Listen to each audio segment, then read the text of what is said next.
Well, good afternoon, everyone, and welcome back to another Thoughts at 3 online live assembly. My name is Ellie. Good afternoon. If we have not met before, I am part of the schools team with Southampton City Mission.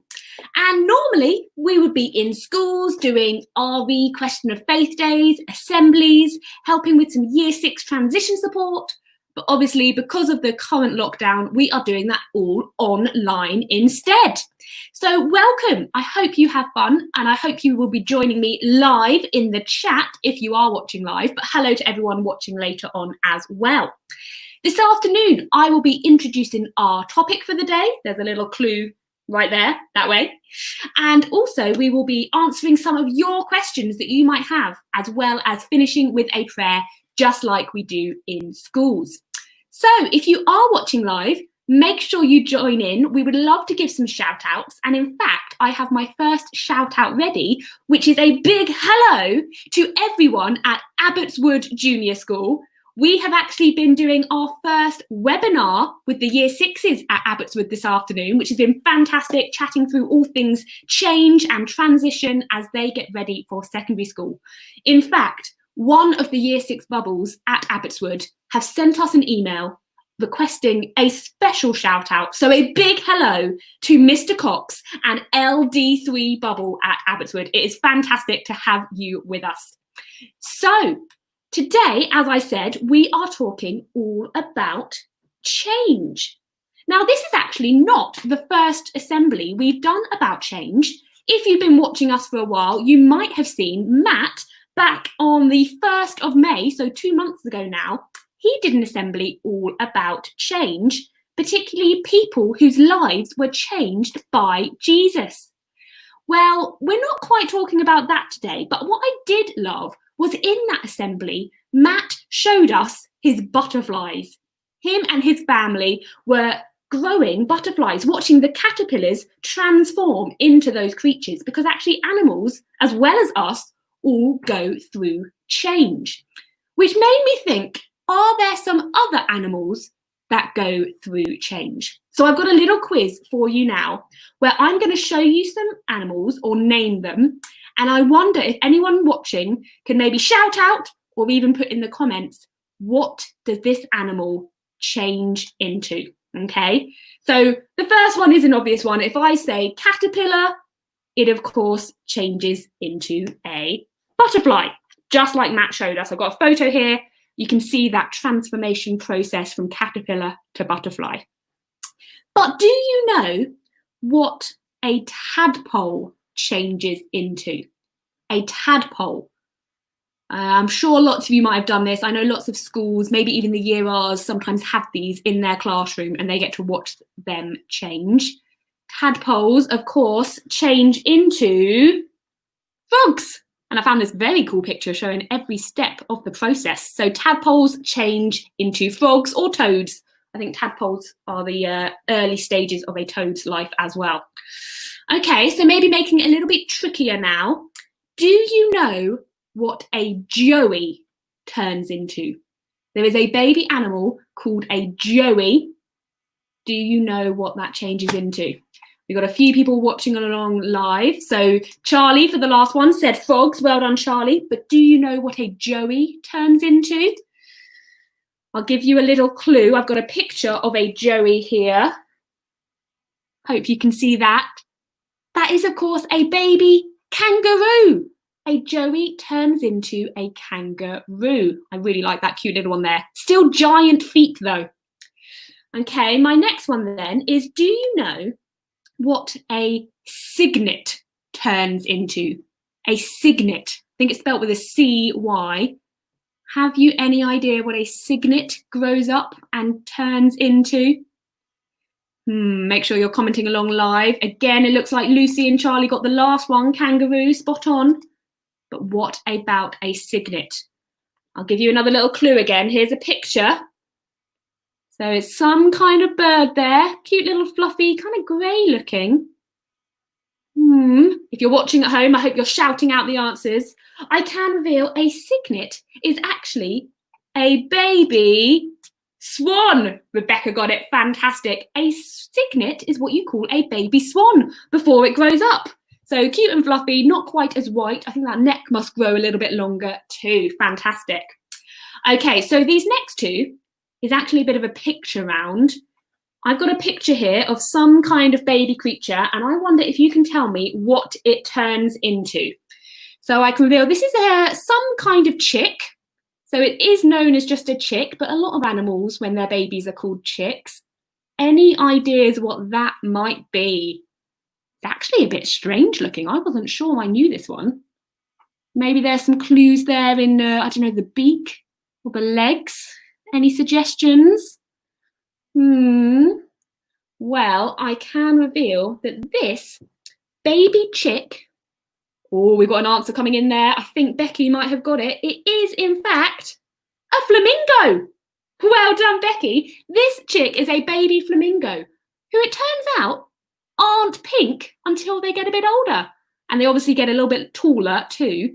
But yeah, baby flamingos are either white or grey, and it isn't until they're about 1 or 2 years old and they start eating lots of shrimp that they turn pink. There you go, learning something new. So well done, Becky there, correct answer. I've got one last one for you. And I wonder if you can tell me what this is. So this is a baby cub of some kind. But again, lots of animals get called a cub. Any idea what this changes into as it grows?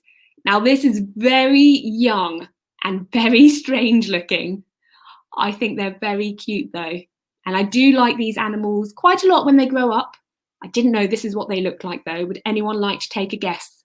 They are called a cub. Again, if you're watching at home, I hope you're shouting out. We've got someone here, Mr. Cox, saying, is that a sloth or a sloth? I'm afraid it is not that. Good guess though. Becky's guessing, is it a baby seal? Not a seal. That's what Lucy and Charlie have guessed as well. It's not a seal. I can reveal that this is actually, or two, baby pandas. This is what panda cubs look like. They go through quite a big change. Turns out they're actually born blind. So that's a big change they go through. And it's not until they get a little bit older that they start to get that black and white fur. They're all just pink and white and fluffy at the beginning. So that was a baby panda. So as you can see, we all go through quite a lot of change, humans as well as animals. And at the moment, lots of you are probably getting ready to go through a time of change. Maybe you're getting ready to move on to a new year group, or year 6 in particular are getting ready to change schools. So that's why we're talking about it today. I'm going to invite a very special guest to join me now to help answer some of your questions. You might have met him before. See if you recognise my special guest. Please welcome Mr. Matthew Gwynn. Hi, my name is Matt. Hi, Matt. I feel like I recognise you. Could you perhaps maybe introduce yourself in case nobody knows who you are? Yes, my name is Matt, as you can see from my great name badge that I've made myself there. Anyone who was at Abbotswood Junior School today in one of our live multi-bubble webinars will get that joke. Sorry for everyone else. But my name is in fact Matt. It's not a joke, it's real. And I work for Southampton City Mission. I'm part of the schools team at City Mission. So we have the honour and the privilege and the joy of going into about 50 schools across the Southampton region every academic year. We see somewhere between 15 to 16,500 children every year from ages kind of 4, I suppose, all the way up to secondary school even, and colleges to 18. And we do lots of fantastic stuff with them. We do Question of Faith RE days where we do crafts and stories and games and quizzes and illusions and activities. We do pop-up prayer spaces in schools where we help people to engage with the kind of more reflective and spiritual side of ourselves. We do assemblies or collective worship, and we also do what we're doing a lot of at the moment, which is transition support. I started working for City Mission in 2014, and so that's almost 6 whole years now, and I'm still enjoying it. But I'm really grateful and thankful to God that I have now been joined full time by another part of the schools team who is full-time alongside me, which proves very useful when technology doesn't work and my internet dies in the middle of a live webinar. And of course, I'm talking about you, Ellie. So yeah. Fantastic. Well, thank you so much for joining me today. I'm glad you were able to, because I do believe you have managed to experience quite a bit of change in your life. So you're going to try and help answer some questions. And that is actually my first question for you today. I would like to know, what change have you experienced? Very good. Yeah, well, you can see, most people can see, and Abbotswood got a very sort of shocking realization of the change that has happened to me just in lockdown. As my hair has grown over time, this has changed. So my whole appearance has changed just by my hair growing. But even from a very early age, I've experienced change. So when I was 7 years old, my mum and dad felt called to become missionaries. And so we moved from our town in South Wales to go to a Bible school in Birmingham in the north of the country. And I wouldn't say that I was a Christian at that time, and probably wasn't actually until I was about 28. But we were there for a year, and then we moved overseas when I was 8 years old to a place called Papua New Guinea, which is down near Australia. And it's the kind of right-hand half, as you look at it, of the island of Indonesia and Papua New Guinea. And I was there for 2 or 3 years, but then there was no secondary education. So when I had to do transition support, when I moved from primary school to secondary school, I moved country to go to secondary school. So I lived in a boarding school, which is about 21,000 odd miles away from where my parents lived in Papua New Guinea. So my parents and my sister and my brother stayed in PNG. I went to a new school, a secondary school in just outside London in Caterham. And then I was there for about 7 years. And then after that, I then went to a university in Aberystwyth, which is in West Wales, and then moved back to Cardiff, my hometown, to work. And then after being there for a few years, I was working as a software programmer, doing computer programs and websites and so forth.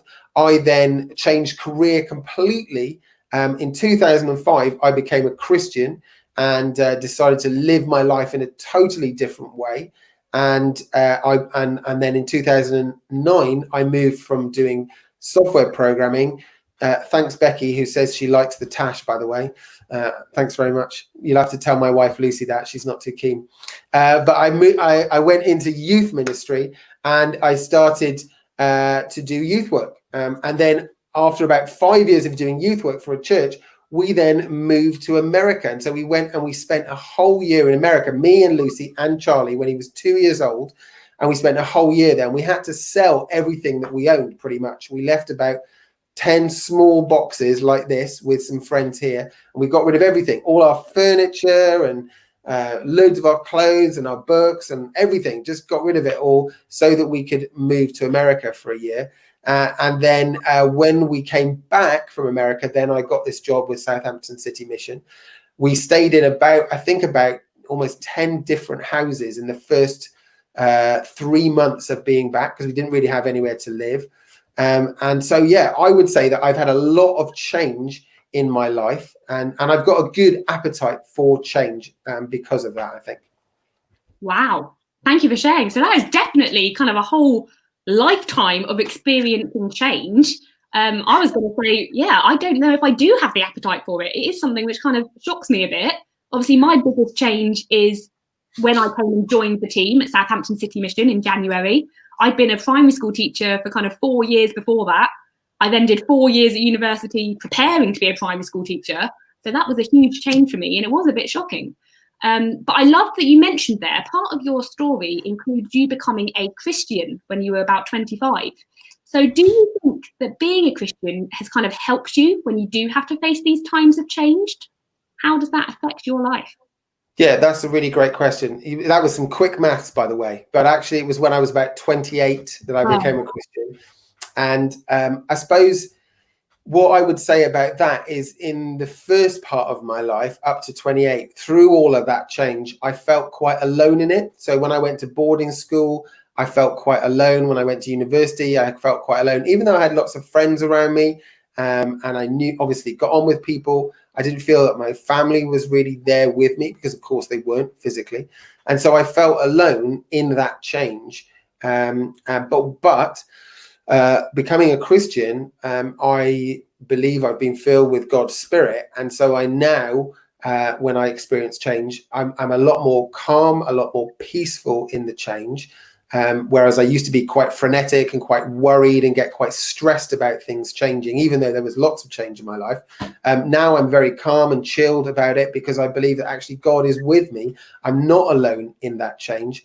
And I trust that no matter how things change, whether I might stay in Southampton for the next 20 years or whether he might call me to go somewhere else completely different next year, I believe that actually his plans for me are the best plans. And so I feel because he's with me, there's a lot more peace and there's a lot more calmness in the changes that are happening. So like in lockdown, this huge change that happened for everybody across the country in the last 3 months, loads of people I know freaked out about it and were like, oh, it's the world's ending. It's really, really difficult time. But I've just been, I haven't really reacted to it badly. I think just because because I've had lots of change before in my life, but also two, because God's with me and I'm just at peace and I just trust him. So hopefully that answers the question. Fantastic, thank you. So yeah, if you do have any more questions for Matt or myself, all to do with change, then do comment them in the live chat.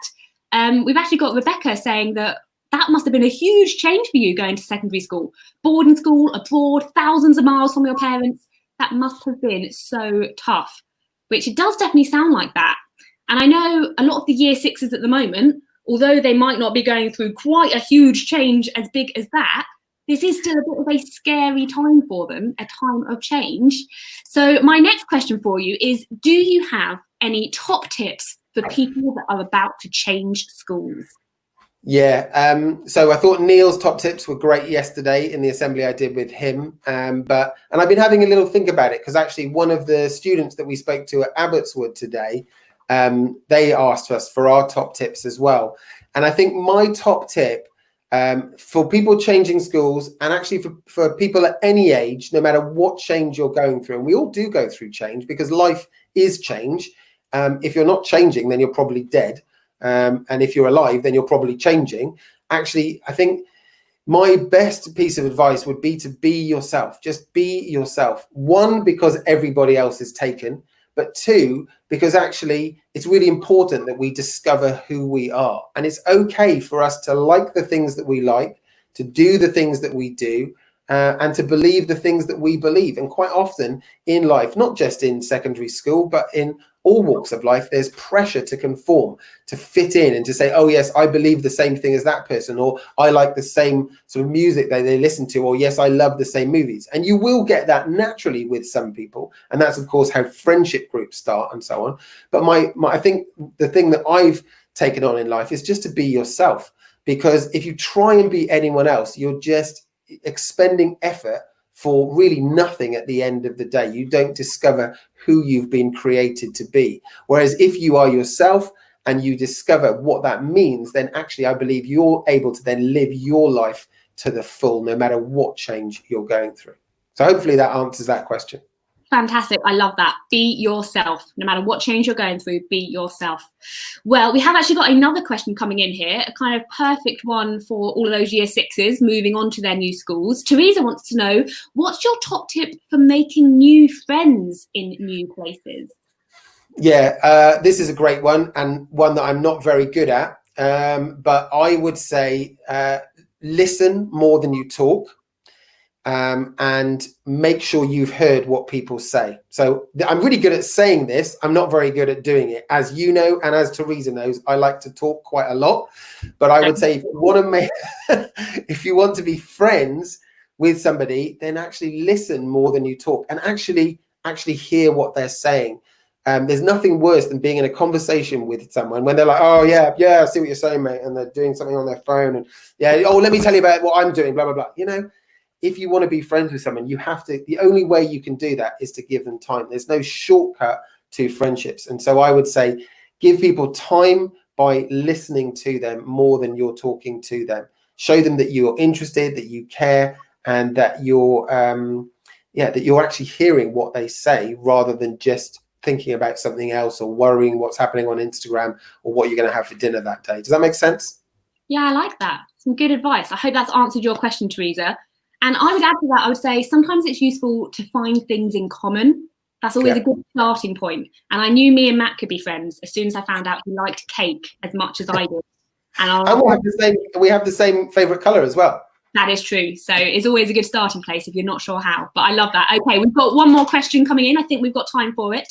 Lucy would like to know, when change happens, does that mean I will change personally too? I see. Yeah. So if the things around us change, does that mean that we will change?